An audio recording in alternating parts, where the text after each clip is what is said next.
Okay, welcome back to the Jiu Jitsu Mindset. My name is Pete Deely, and my partner in crime, Professor Lucas Hubo, is away doing important work. So you guys are stuck once again with me. We talked a little bit about some competitions in the past, and I would like to still report that Submission Coffee is still not identified as a performance-enhancing drug. So you're welcome to go to the Jiu-Jitsu Mindset.com and order up your submission coffee without any fear of being disqualified from your future tournaments. So please check that out. All right, today the divine has smiled on us once again. We've gotten such amazing people to talk to in the past, and today is no exception. This gentleman's got a very interesting career and has done so many different things and has such depth of knowledge in different areas that it's going to the perspective is going to be informed by just decades of incredibly disciplined hard work. So Professor Daniel, thank you for making time for us. I'm so glad you're here. Thank you very much for the invitation. My name is Professor Daniel Coyote Souza.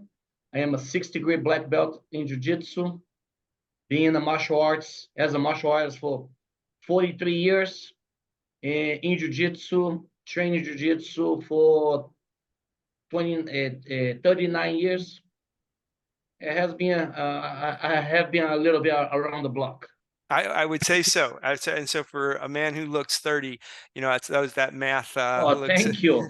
The math that comes out interesting. That's a lifetime of dedication and discipline. And I'm, one of the things in talking to people who have spent so much of their life dedicated to this journey, I'm wondering if you could even describe what you think your life would have been like if you'd taken a different path. This has been such a central and big part of your time, your heart, your mind, your soul. Had you not gone down the road of being a martial artist, what do you think? Where would you have gone? The martial arts in my life, it was a very important key. Back in the days, born and grow up in Brazil, Rio de Janeiro and the state of Belo Horizonte, Minas Gerais, different states on the mountains. And back in the days, it was very struggle times with my parents, and I started the martial arts and like in a social project on my kindergarten, pre-K school. Yeah. And then it was once a week. As a matter of fact, it was judo at the time. Right. And then the professor at the time, Professor Roberto, saw good potential in me, quick learner, taking me to his professor's academy, Professor Master Hilton Leão, Master Mario Lucio is when I start my judo career. Okay. And then responding to your question, all my family, cousins and uncles, I probably will be dead by now. Oh my goodness. Because majority of my family was on the wrong side of the law, and with the struggle and doing the wrong things, a lot of cousins being killed on the process. Oh my goodness. Yeah. And definitely the martial arts it was a very important escape, opportunity to stay alive. Wow. And we have had Hobson Mora on the show, and he might understand your experience very precisely. He talks a lot about how the interplay of jiu-jitsu and the martial arts in the early parts of his life and what was surrounding him, and the fact that you gravitated towards something so good and positive when you had all these other choices you could have picked, I think it is extraordinary. And once you started, it seems like you were a perfect fit for that lifestyle. Was it as clear to you as a child that this is what, you were very young as you start this, was it clear to you then that, hey, this is going to be my road, I want to travel this road?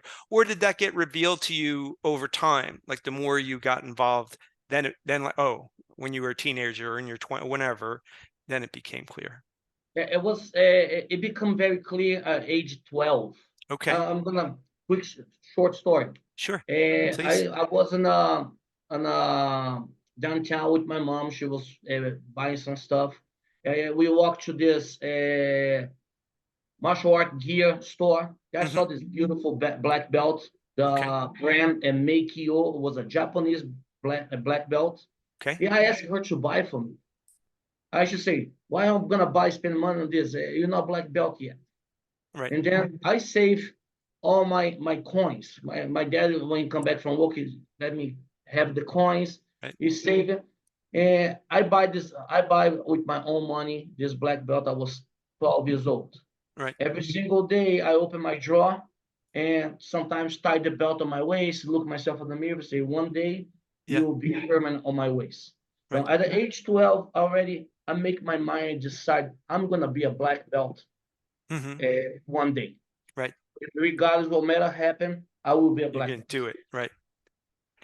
So you had this that's early in a person's life to know this is my journey and this is where I'm going to travel. And the fact that you were so accurate, because from then on, it's one part of the journey leads to the next, but always within the martial arts.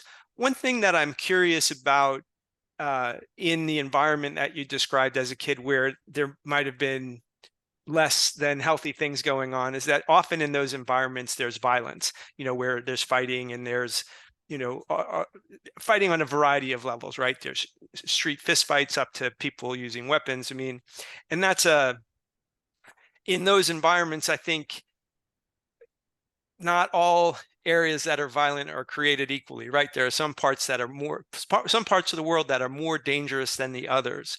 And I'm curious, were you able to avoid street violence as you were a teenager in those years because you were in martial arts, or did your study or did violence find you anyway, and you were just better prepared for it? Yeah, definitely. The martial arts really build up confidence on myself to identify where I am compared to other people. Right. Sometimes you watch a street fight of people exchange some fists, and you're just on the outside watching, analyze what do you do if it was you in a fight. Yes. Right. And then as growing up as a teenager, of course, being a teenager, I wasn't not a tall guy. I was always short. People always tried to bully me, pick on me because I was shorter for my age, stuff like that. So I don't let things really get into my head. And couple situations. One in school, as this particular kid was picking in everybody. And in one time, like he really crossed the limit with me. Right. And I applied on him a poncel in again, like a judo hip throw. Right. He fall on the ground, straight on bra, and I did broke his arm. Oh my goodness. And I don't even got in trouble because got through the principals, everybody got involved, and then off the record, the principal said, "You know what? All the school would like to thank you because we just solved a big problem we have here in the school." Yeah. I didn't even got in trouble. And more in a older age, actually, that time I was 18, brown belt at the time. I was on a bus station waiting for my bus. Right. Because from my house to my master's school, I need to take 2 buses, about an hour and a half on the bus. Wow. That's a lot. And then I was in the bus station, was 10:30, almost 11 o'clock at night, heading back in home. Yeah, I got jumped by 5 people. Oh my gosh. And the civilian camera at the bus station recorded the whole thing. I even make the news back in the time. Right. And not long ago, was in 2000 when I received my, not 2000, 2020, when I received my 6th degree. I have a podcast with my master. He even bring it up, the situation. I got jumped by 5 people. Really have a bad day because they expecting to be a easy target. Look at me like I don't look like a fighter. I don't look like somebody know what to do. Right. And they have a really bad day with me at the time. It's not like we chase the violence, but violence is everywhere. Like I live right now here in Albuquerque. It don't Right. look violence to me because when I'm coming from, I'm so used to.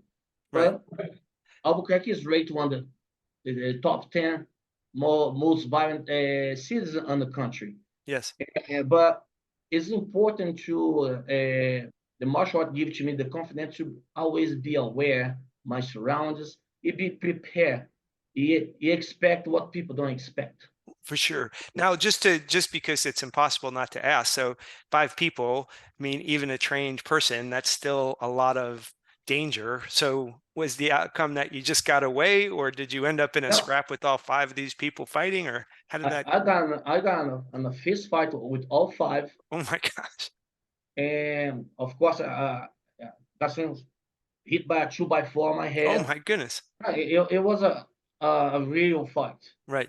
And after a couple people with the broken arms and one on unconscious, I did take care of business with all five guys. Wow. It got on camera. That's yeah, and I that's extraordinary. And I think the notion that she said, like, I've spent time in Albuquerque. All cities have their places in which, there's more violent areas of cities, and I think we often talk about being situationally aware is the first self-defense. Like, how do you stay out of situations that are, but sometimes it's unavoidable. And it seems like in both of those instances, people who thought, hey, I know what will happen if I attack this person, the kid in school and these 5, thugs that got you at the bus stop, you probably changed the rest of their lives, and that they'll be a little less willing to go attack somebody when they, given what happened to them, especially the people with broken arms and It the rest of definitely it. gives them a different perspective that don't underestimate Right. by the way they look or as you never know. Yeah, You never know who's behind who's inside the person, that's the right. animal they have inside. Yeah.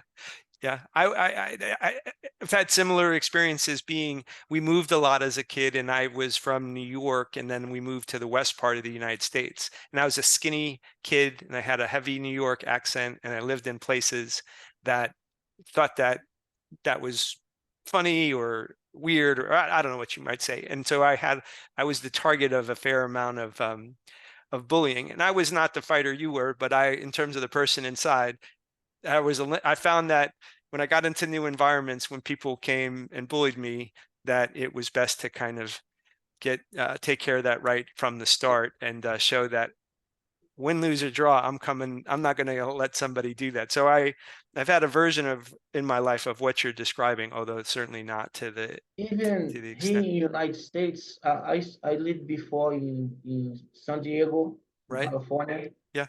and people looking for trouble. You don't know, don't have no idea.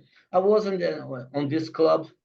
I used to have a full-time job as a carpet cleaner, Hmm. and also teaching classes part-time. And Right. then usually Friday used to be like a Brazilian night on this particular club. Right. Anyway, they have some play some pagode, some samba, Yeah. stuff like that. I used to go after the class with the students and have a couple beers and just enjoy the environment. Sure. And this particular Friday, I work late. I even have to ask somebody else to cover class for me. And go to work Saturday after work. I said, no, I'm not gonna just stop by and have a beer. I was wearing by I was wearing a Brazilian jersey for the soccer team Yeah. Yeah. jersey. Yeah. And Saturday was a Latino night, Okay. more salsa, stuff like that. I was sitting in a bar, drinking a michelado by myself, just chilling. Right. So have one drink, maybe two to go home. Right. This guy approached me and say, you know what, get out of here, Brazilian. Today is not your day. Today is the Latinos. You know what I mean? Already. Right. Well, spoke with the bartender, uh, talk with the security, and continue like that. I walked to the bathroom, and it has a pool table You can go around on both sides of the table. I turn to the battle, do my business. Right. I get out of the battle. This guy hit me with a bottle from the back, Oh my goodness. right on my left thumb, temper. The Right. bottle, boom, make a big Sure. Gash. slice me, Right. and then was your reflex. I just turned around and got him in the double leg, throw him in the corner, and he tried to hit me again in the head. Again, I hold the body was already Right. broken, disarm him, and then the end for him was him unconscious on the floor. Right. I have a big cut on Yeah. my face here, another cut on my head. Right. My Brazilian jersey was soaked. Oh yeah. Looked like the Spain jersey. Right. Right. You know what I mean? Yeah. Right. And I told the security and but you see this is how you guys fall. Because I warned you guys about that guy, Yes. but Right. you guys didn't do your diligence to protect me. This is you guys' fault. Right. Yeah, I left the place. It's just like I didn't do it. I was just sitting. It's not even a wrong day, the wrong time because it's a public a Yes. Right. club. Right. Yeah. You were I just where was you just were. there wearing a Brazilian jersey. That's it. Yeah, it's so crazy. One of the things that I'd like to ask you next is that, I've always thought of levels of like there's, violence in a schoolyard, violence on the streets, and then there's the violence that a soldier experiences in the, out in the in war, and all those things I think are different types, levels of violent things. In your martial art development, you spent some time as an MMA fighter, and so I'm curious about that experience and sort of how that falls in your emotional experience to fighting and training, because it's not quite being a soldier on the field where you're it's so lethal. I mean, things go wrong, you're going to get killed, but it's also with somebody who's trained in a similar, at least to a similar degree, that could hurt you in an incredible manner.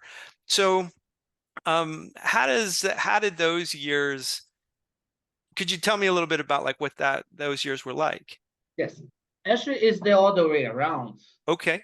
My jiu-jitsu training has come back on the late 80s and 90s. Right. It's a way different than the jiu-jitsu it is today.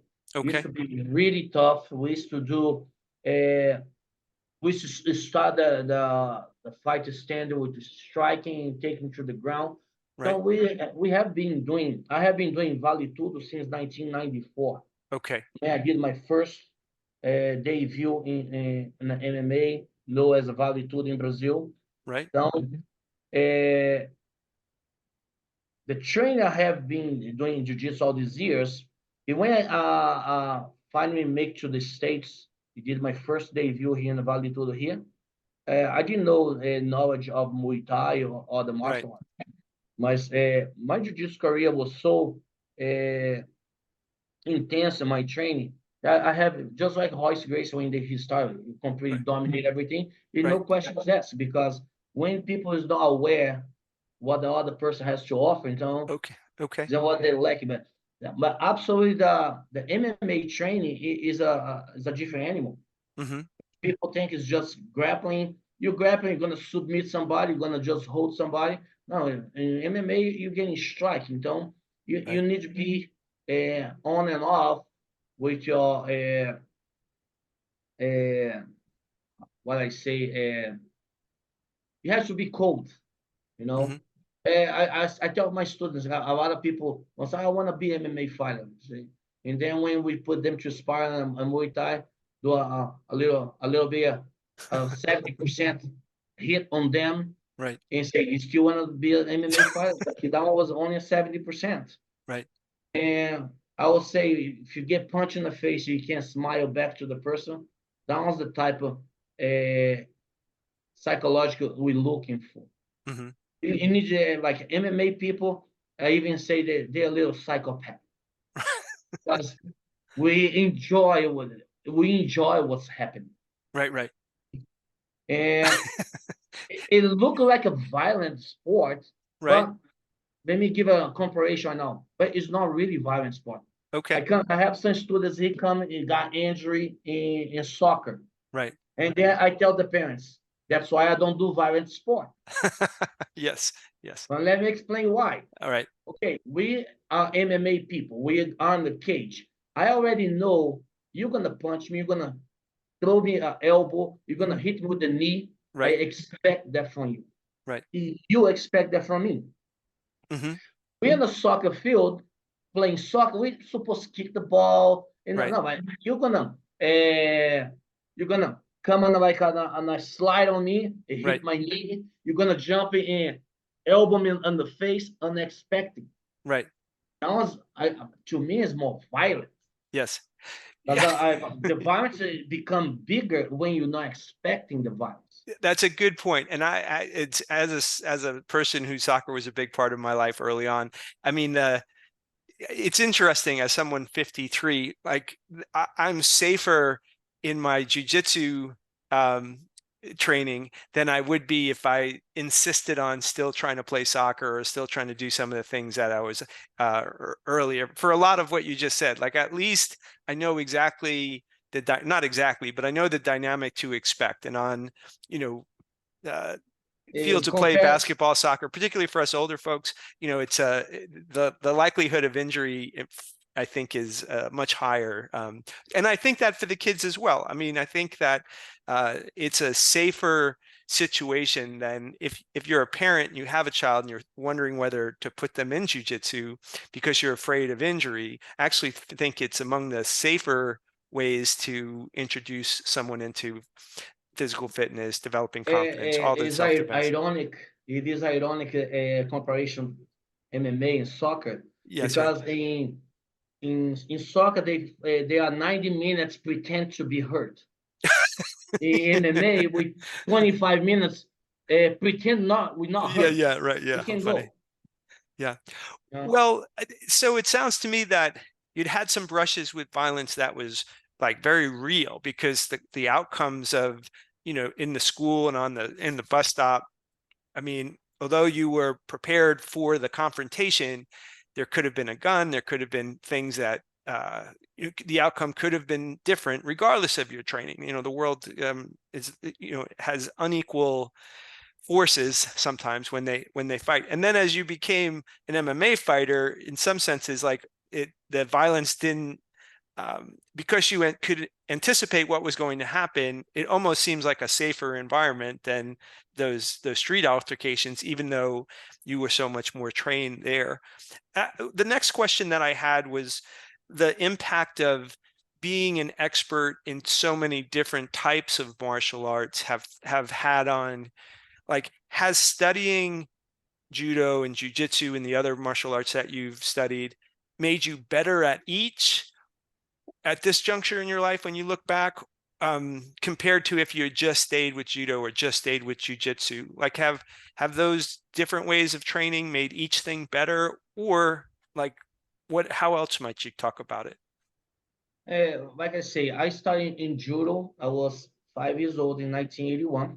Mm-hmm. Make the transition from judo to jiu-jitsu in 1985. Right. And when I started, I was doing jiu-jitsu and judo.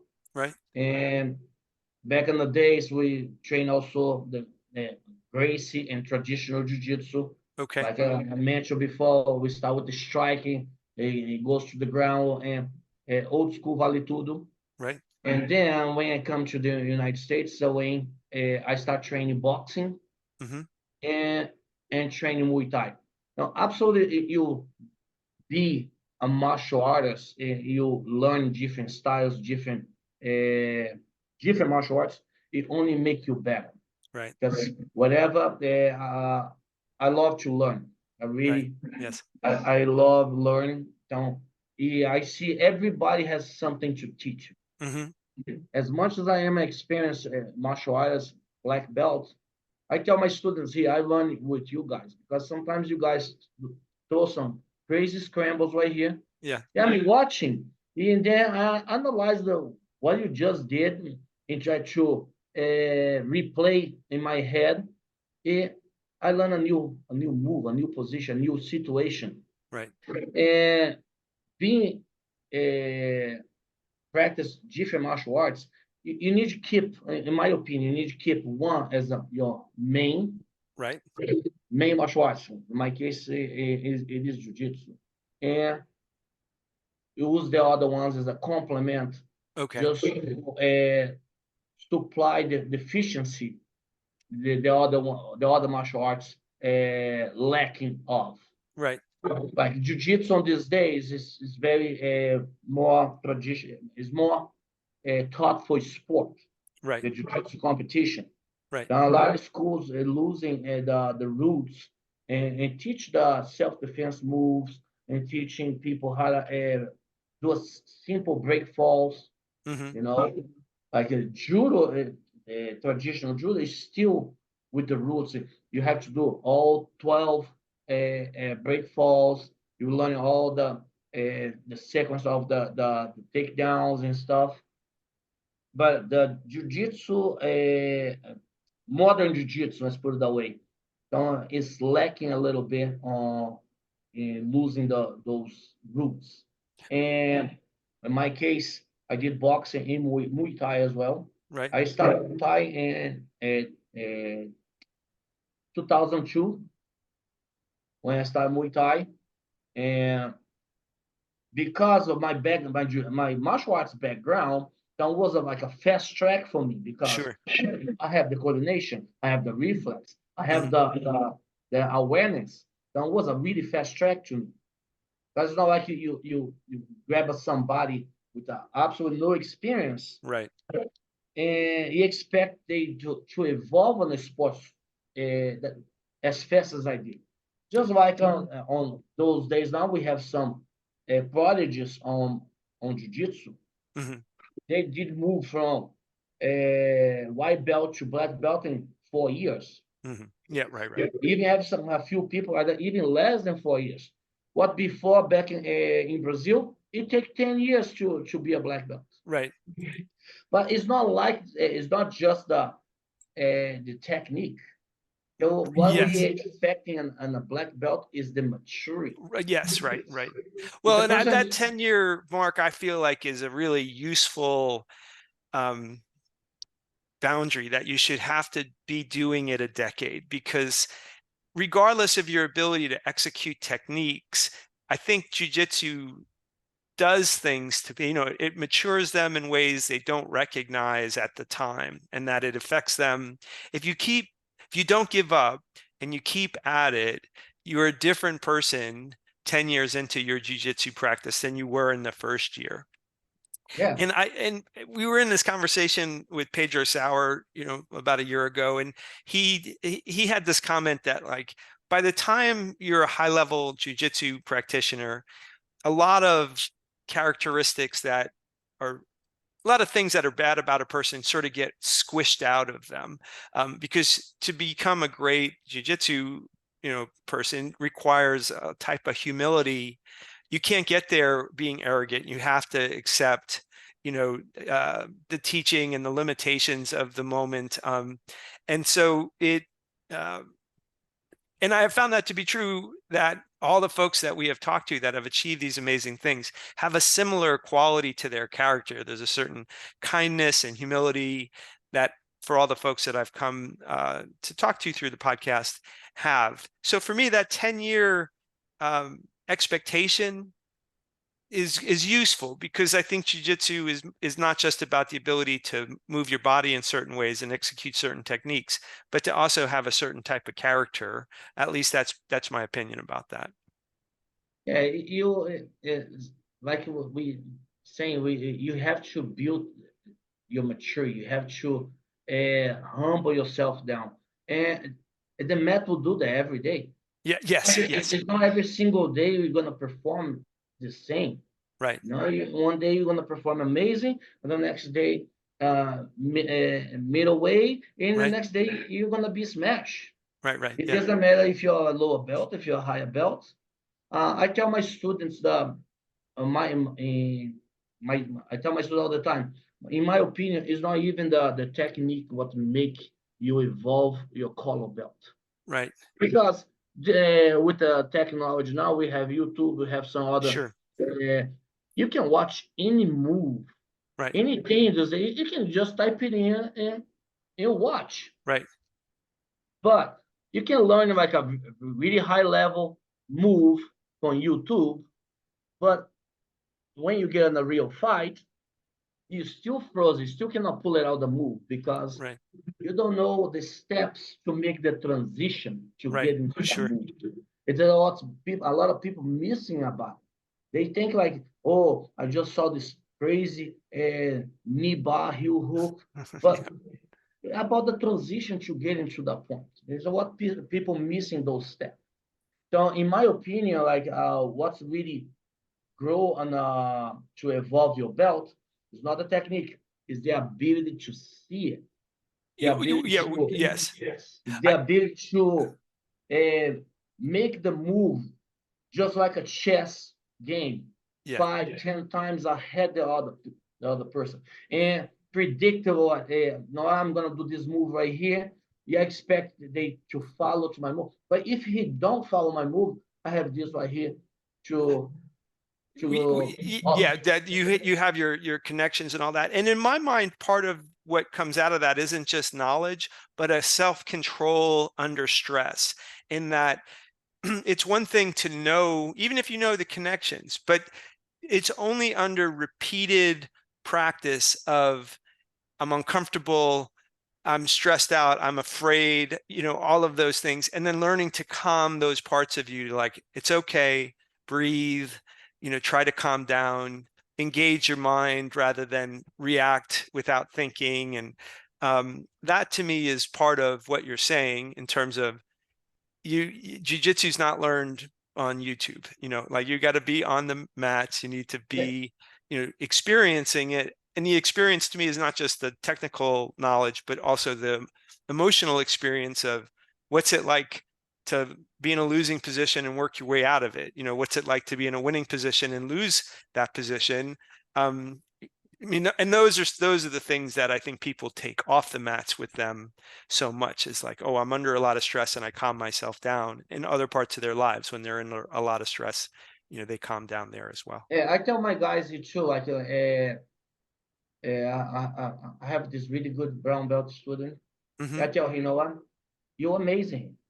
You, you're the hammer. You're the hammer every day here. Yeah, yeah. I know why. When you go in this high level competition, like IBJJF competition, Right, it's not local anymore. It's global. right, Now, you're so used to just be your top strong position, but you're not used to be in a struggle. right. You, Yeah, you, you want to change your game, you need to put yourself in a survival mode. right, You know what? You don't. Today, I told him, I said, no, come to train today. You're not gonna smash anybody. You're gonna right, let everybody just smash you. You're gonna survive them. Let them do whatever they want to do to you. That will not make you a less brown belt because right, you have a white belt on the mount or take you on the armbar. It's right, not gonna demote you, right, right, but it will teach you how to survive. You overcome those positions. right, When I train with my students, I put myself in a survival mode all the time. right. I'm just chilling like a dead snake.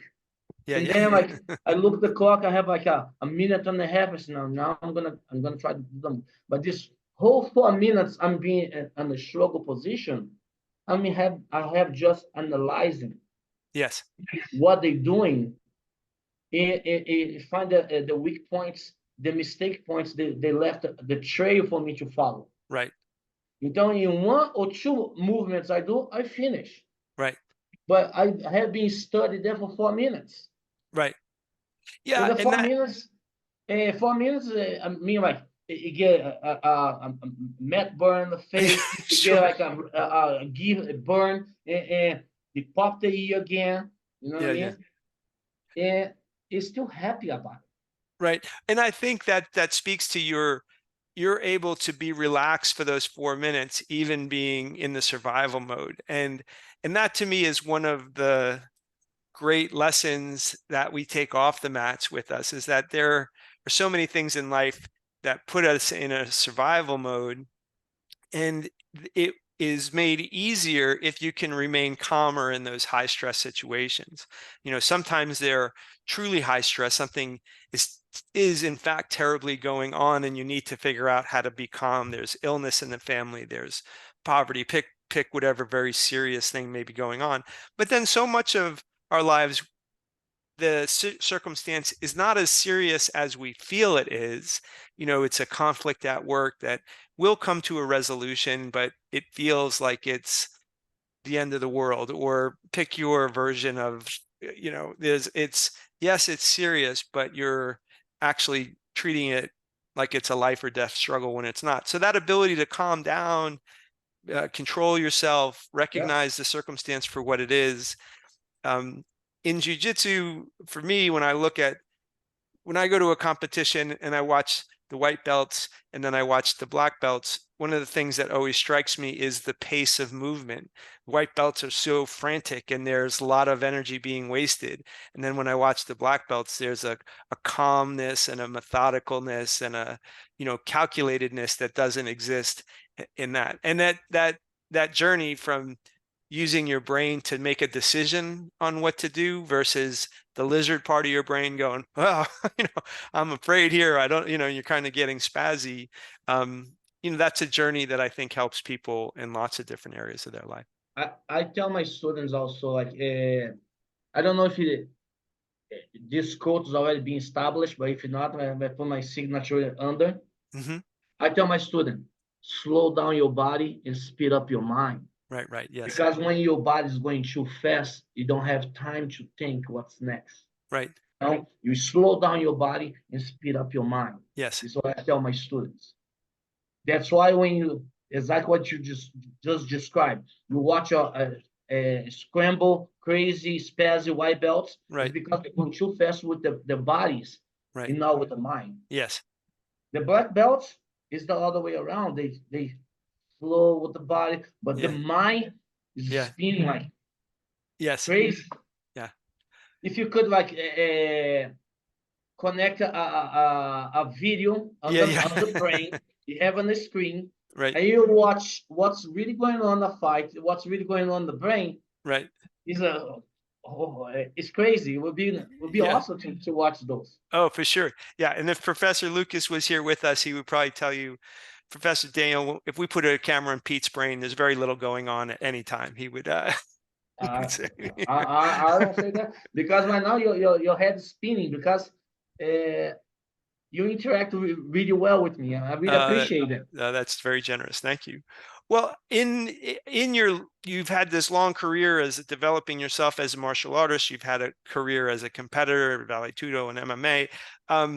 Could you tell a story about in your teaching life for all these years and all these students that have come through your being a teacher to, maybe a story or two about how you observed jiu-jitsu changing people that you've worked with? Maybe I'm sure there's lots and lots of stories, but maybe you could pick one that you really like.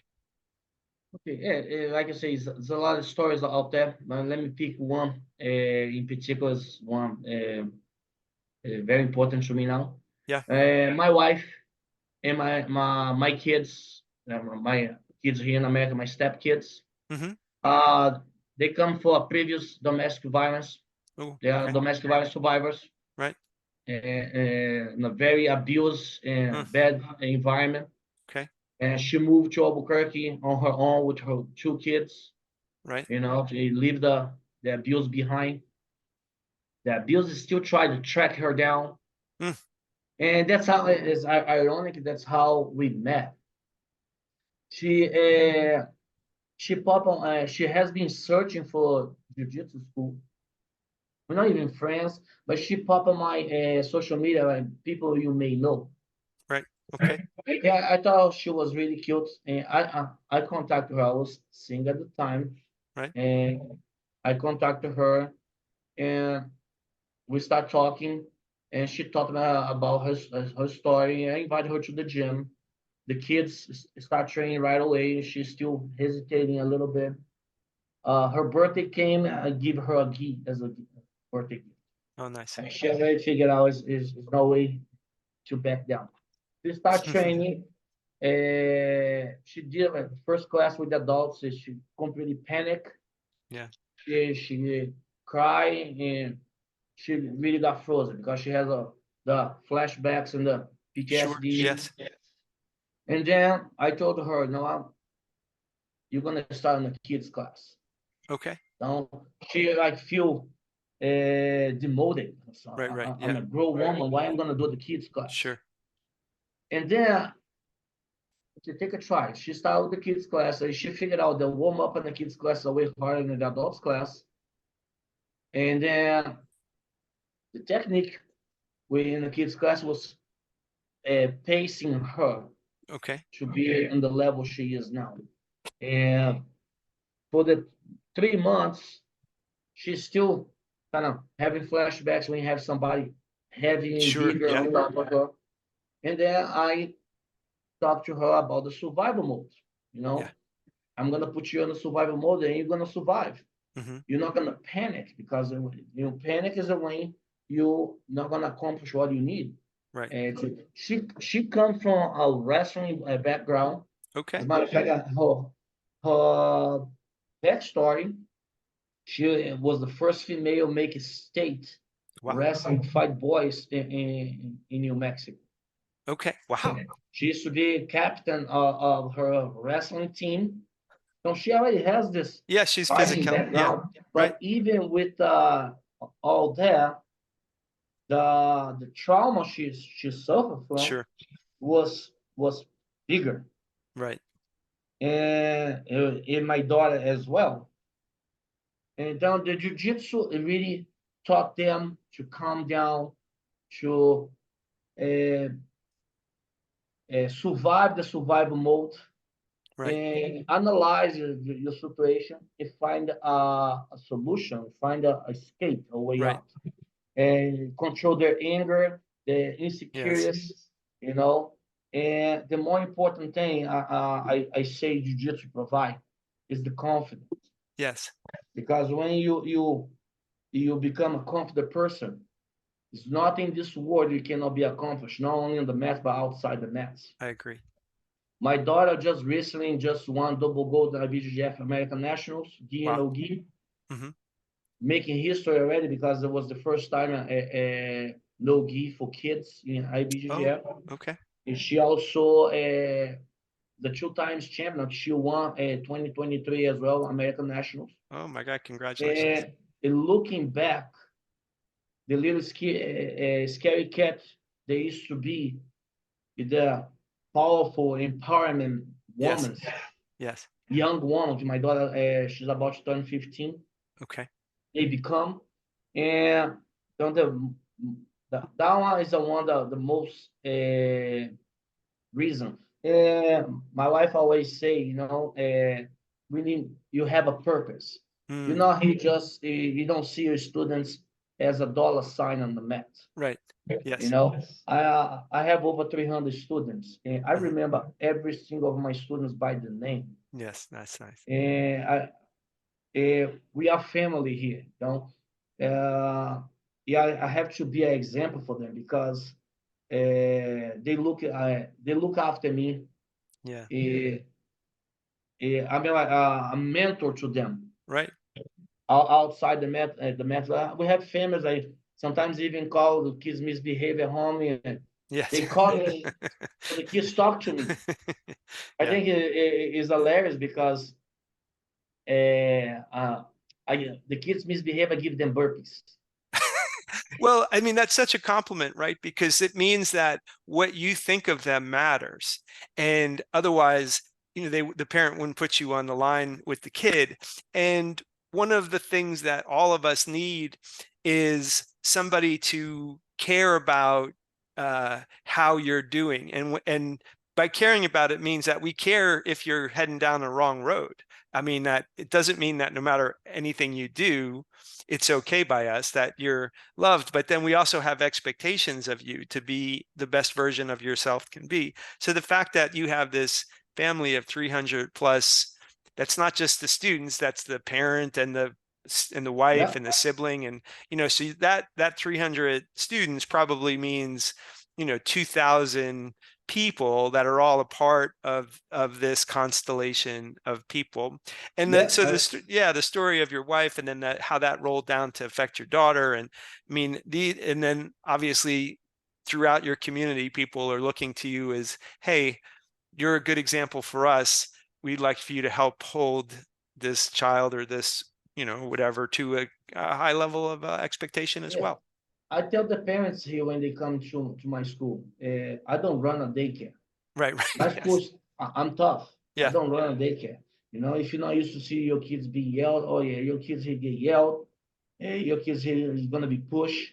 And when they ready to quit, we're gonna they get in the limit. We're gonna push through because it's a something else.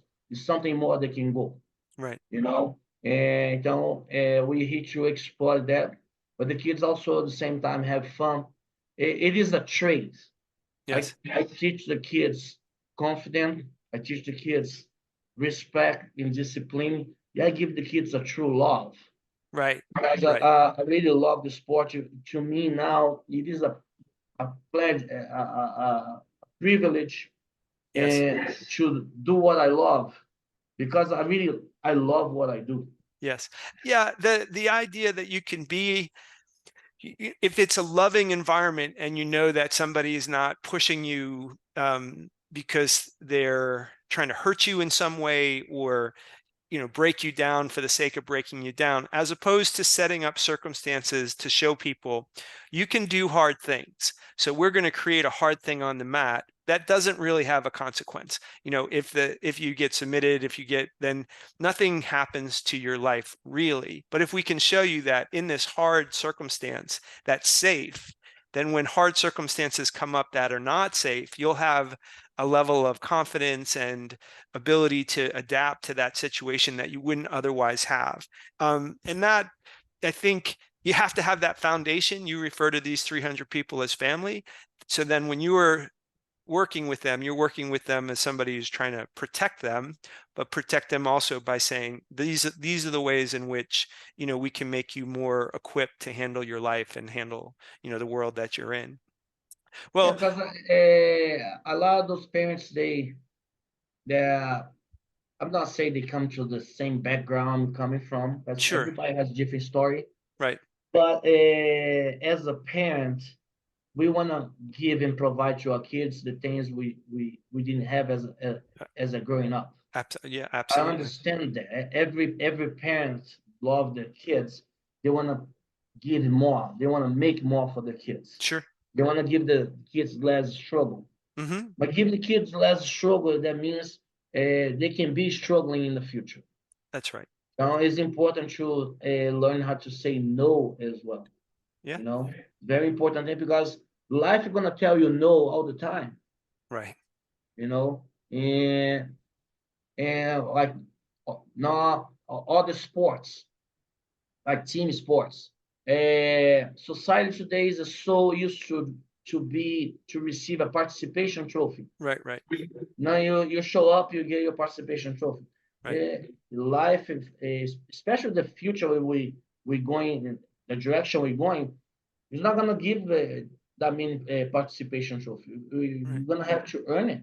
Right. You're gonna have to understand it is okay not to earn it either. You go home with empty hands Right. and be Yeah. happy about it. Yeah. Yeah. And for me, what that points to is a lack of sincerity. I mean, there shouldn't be anything wrong with the idea of, hey, the expectation, the goal was here and you didn't get there.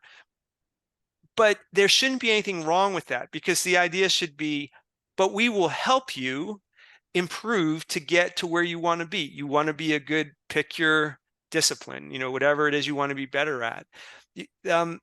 Excellence only comes with the work. And I think there's that expression, right? Easy choices, hard life, hard choices, easy life. The more you're willing to submit to hard work, the more things get easier for in the future. And hard work on the mats, I think in particular, it has to have somebody who's guiding. This is the type of effort you should have, like the brown belt. Okay, you're always the hammer here. And so for you to actually progress, we got to make you the nail for a little bit. And if you're not willing to be the nail, we can't get you to be better when you're in the IBJJF tournament with people coming in from all over the world. And somebody would have to trust you a great deal, because that might be counterintuitive. Like a parent might be, hey, listen, I don't want them to have any friction in here. I want it to always just be, super easy. But, that doesn't help a child become more resilient, more confident, because you have to have that sense of being able to overcome things. That brown belt might go, hey, I need to practice my best stuff. That's not good advice. So if they didn't trust you, they might not go down the path that's more difficult. I could talk to you for, I think, like days on end, and I want to keep to our framework here, but there may be somebody listening who wants to come study in Albuquerque with you. So can you maybe tell us where people can find you on social media, where they could find you as a teacher? Yeah, I am the head professor, the Carson Gracie Albuquerque Coyote team. We are on Facebook, Okay. Instagram, TikTok. My wife is the one handle TikTok. Okay.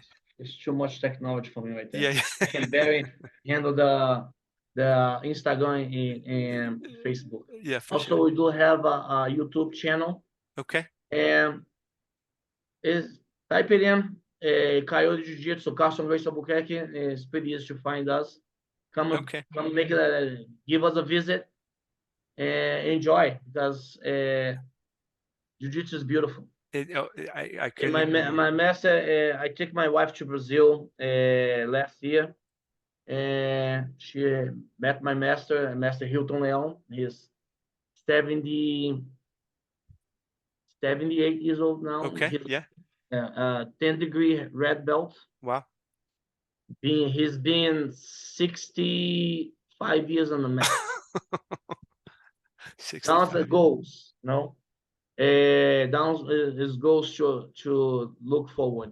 This is my goal. That's Yes. my goal now. I will be a red belt in 21 years from now. Okay. I'm gonna be a red belt. A red belt. And it is the journey. The journey has been a Yes. beautiful journey. You know what I mean? It is the patience. A lot of people, when I say, "Oh, 21 years from now," people are, you crazy? No, right on the corner. Yeah, well, the older you get, and I can tell you as somebody who, I think about, I'd like to live to be 100, which means I got about 46 years to go. And the last, 53 have gone very fast. So I have to think in like, okay, what's 10 years out? What's 20 years out? How do I start to plan for those things? Because they're going to come super fast. And, anyway, so I appreciate that perspective, and I hold that myself. Thank you for all of the great work you're doing in the world. That's a lot of people that you've been a wonderful influence on, which means the world's a better place for you. So thank you for that. And maybe there'll come a time where you'll come back and talk to us again. Absolutely. Thank you very much for the opportunity, and os.